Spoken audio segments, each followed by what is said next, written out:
Ikokopya rin daw. Bukas mo yung isarado mo yung finistra. Nandahan at mainit yan ha, Marka. Meron na naman tayong dito. Wala yung aming Pangulo. Dumating ay Pangulo.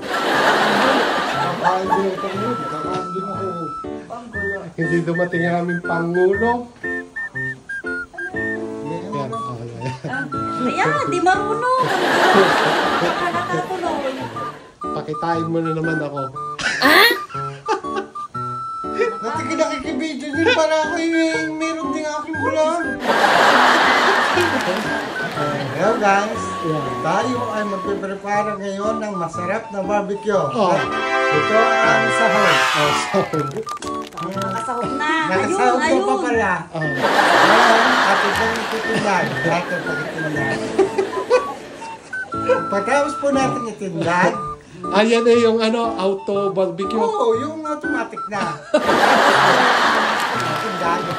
Atin po lalagay sa apoy. Atin, lalagay ko ng patinda. Ba't natuto sa akin? Naman. Ikaw, chef. Ako siya po, madudumihan. Ganyan pa.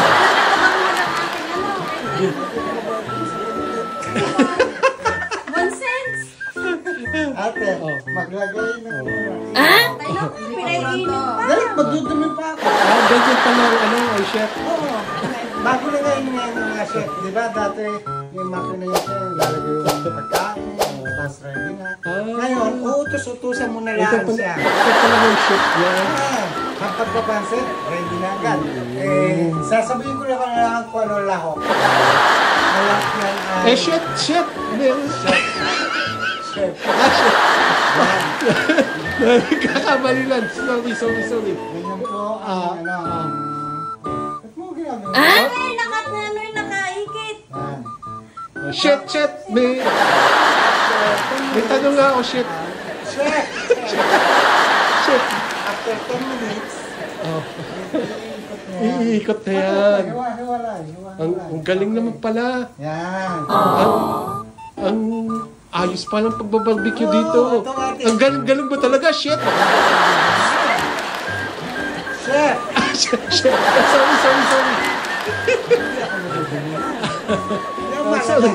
Dapat ikaw ay nagluluto ng malinis. Galing mo naman mag-lecture, chef. Chef! Sorry.